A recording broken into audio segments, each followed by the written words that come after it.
ভাত নিয়ে একবার যে রেডি হয়ে বসে আছো। বাড়ির পুঁইশাক যখনই আমি দেখলাম একদম মনে হচ্ছে যে কাঁচাই খাই এইরকম, একদম লক লক করছে একদম টাটকা একদম বাড়ির বানে পুঁইশাক, তার মানে বুঝতেই পারছো কি হওয়ার কথা।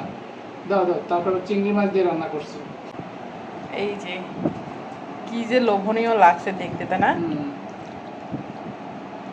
ঝোল ঝোল রান্না করছি, তুমি তো এরকমই পছন্দ করো।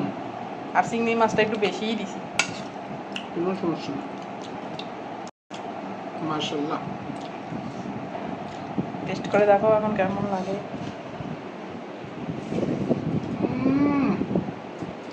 এত টেস্ট, বাড়ির জিনিসের কথাই আলাদা।